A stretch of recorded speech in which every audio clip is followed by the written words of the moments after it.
Hello hello सबको नमस्कार दोस्तों। द कविता शो के इस एपिसोड में आपका स्वागत है। तो दोस्तों, जैसे ही आँख खुलती है सवेरे तो सबसे पहले ध्यान फ़ोन में जाता है। फ़ोन में देखते हैं कि इस समय तो चुनाव चल रहे हैं, पता नहीं किस नेता ने क्या कहा, चुनाव प्रचार में क्या चल रहा क्या नहीं चल रहा, आज हमारे गांव में कौन सा नेता मंत्री प्रचार करने के लिए आएगा कि नहीं आएगा, ये सारी और गुड मॉर्निंग किसने भेजा भैया, किसने गुलदस्ता भेजा, किसने शेर और शायरी भेजा, या अपने फैमिली में क्या चला, ये सारी चीज़ें फ़ोन में सबसे पहले नज़र जाती है। तो एक चीज़ आपको पूछना चाहती हूँ, फ़ोन से ही जुड़ा हुआ है, क्या आपके फ़ोन में फुल नेटवर्क रहता है? क्या आप अच्छे से गुड मॉर्निंग, गुड नाइट और सोशल मीडिया में जो चीज़ें चल रही हैं क्या आप उसको देख पाते हैं, अपलोड कर पाते हैं अपनी अच्छी अच्छी फ़ोटो और वीडियो? क्या आप फेसबुक में, ट्विटर में और इंस्टाग्राम में क्या आप हर जगह भेज पाते हैं? एक चीज़ और पूछना चाहती हूँ कि क्या आपके फ़ोन का डेटा सस्ता हुआ है या महंगा हुआ है? भाई मैं अगर अपनी बात करूं तो मेरे फ़ोन में फुल नेटवर्क नहीं रहता है। मैं दिन में कई बार ऐसा होता है कि मैं अपने फ़ोन को स्विच ऑफ करती हूं, फिर से ऑन करती हूं, तब जा कर के कुछ चीज़ मैं अपलोड कर पाती हूं। और महंगा तो इतना महंगा हो गया है कि पूछो ना। क्या आपके परिवार में कितने लोग हैं जो फ़ोन चलाते हैं? क्या उनके फ़ोन को रिचार्ज कराने में आप लोगों को कुछ दिक्कत का सामना करना पड़ता है या आसानी से इतना सारा पैसा आप जुटा पाते हैं? नहीं ना, क्योंकि जो एक आदत सी अब बन गई है ना कि बगैर फ़ोन के, बगैर सोशल मीडिया के, बगैर ऑनलाइन के कुछ होना ही नहीं है, ऐसी आदत बन गई है। अब भैया सबसे बड़ी जो चुनौती है वो तो है ऑनलाइन पढ़ाई की। बच्चे तो सबसे ज़्यादा इसमें प्रभावित हो रहे हैं।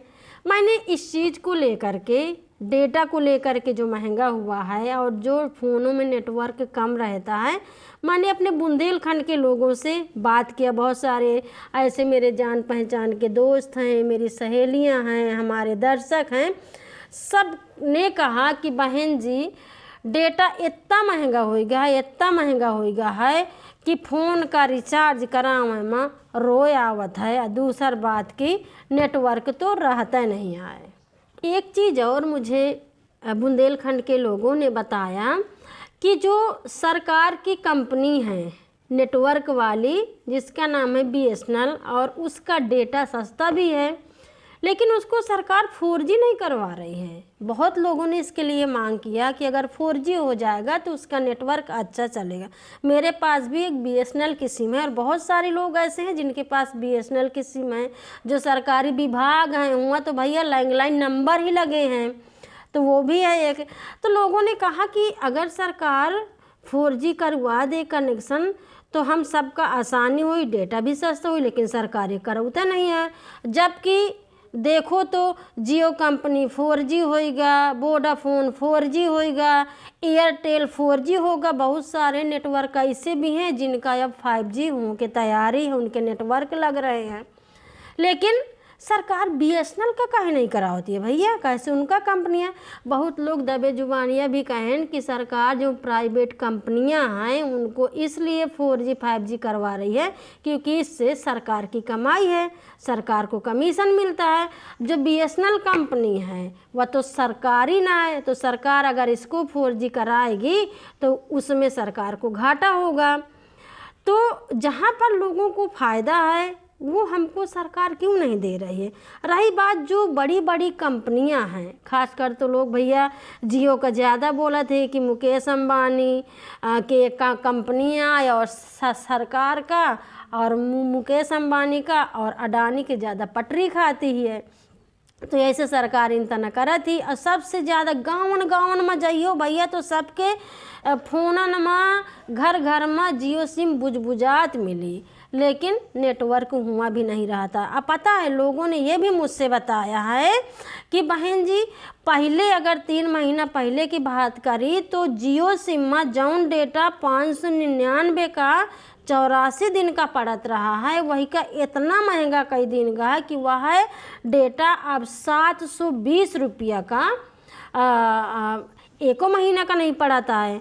अब बताओ, पहले यह रहा है कि अगर आपका डेटा ख़त्म हो जाता रहा है तो इनकमिंग कॉल बनी रहती रही है ताकि हम फ़ोन कर सकें या आ सके, कुछ तो बाध्यता या टाइम दिन जाता है। लेकिन अब वह नहीं दिन जाता, जैसे आपका फ़ोन का डेटा ख़त्म बा वैसे बाध्यता भी ख़त्म हो जाती। तो दोस्तों, मैं एक चीज़ और भी सोच रही थी कि पहले तो कंपनियों में छोटे छोटे रिचार्ज चलते थे ना। अगर मान लो हमारे फ़ोन का डेटा ख़त्म हो गया, हमारे पास उतना बजट नहीं है, तो 5 रुपये का भी टॉप अप मिलता था और 5 रुपये का हम एक छोटा सा कूपन लेके रिचार्ज करके हम अपने फैमिली में अपने दोस्तों से बात कर लेते थे।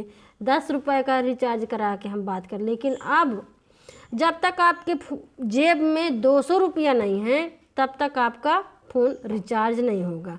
200 हो, 500 हो, फिर आप जितना बढ़ाते जाओ उतना आपके पास जेब में पैसा होना चाहिए। लेकिन ये पैसा आए कहाँ से? हमारे पास रोज़गार नहीं है, हमारे पास काम नहीं है, कुछ भी नहीं, तो हम क्या करेंगे? तो दोस्तों, ये बताइए कि जहाँ पर सब चीज़ अब सरकार हमारी ऑनलाइन कर दी है, डिजिटल दुनिया का नाम भी दिया गया है, प्रचार ऑनलाइन हो रहे हैं, और सबसे बड़ी बात है कि भैया कह रहे हैं कि नेट बैंकिंग, आपको हर चीज़ जो शॉपिंग करना है वो ऑनलाइन करना है, पेमेंट ऑनलाइन करना है, पढ़ाई ऑनलाइन करना है। पूरी दुनिया मतलब हर इंसान की ऐसी आदत डलवा दी गई है कि इंसान है तो ऑनलाइन है, नहीं तो कुछ भी नहीं है। और आजकल वो व्यवहारिकता इसीलिए ख़त्म हो गई है कि आपको फ़ोन तो कोई करता नहीं, सिर्फ चैट करता है चैट, लेकिन डेटा नहीं है, पैसा नहीं है, तो कहाँ से हम ऑनलाइन पढ़ाई करेंगे? हमारे बच्चे कहाँ से हम नेट बैंकिंग कर पाएंगे? कहाँ से हम अपने नेताओं के बारे में जान पाएंगे कि कौन सा नेता को हम वोट दें कि ना दें, क्या हो रहा है क्या नहीं हो रहा है?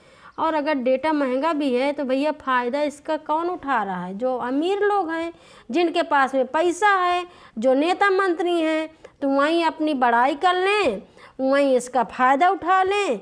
गरीब जनता जो गाँवन में बसती, जो किसान हैं, जो मजदूर हैं, वो लोग इन सब चीज़ों से दूर हैं। उनके बच्चे ना तो ऑनलाइन पढ़ाई कर पा रहे हैं, ना तो प्रचार देख पा रहे हैं, ना तो नेट बैंकिंग कर पा रहे हैं, और ना ही कर पाएंगे।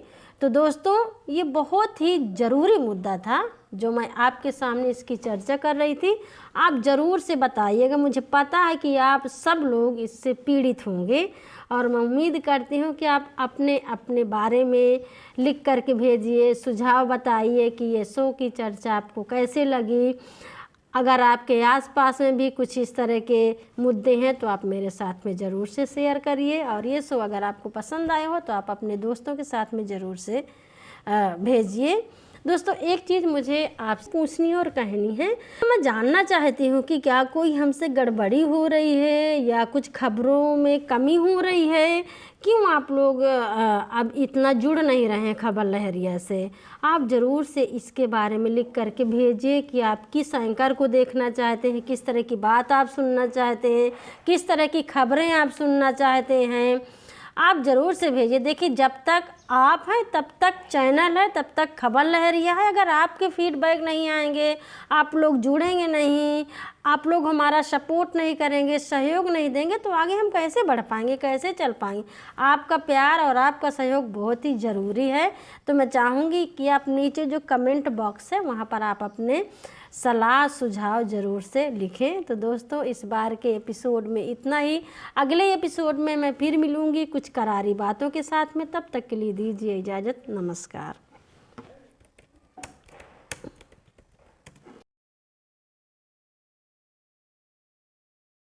खबर लहरिया, आपकी खबर आपकी भाषा।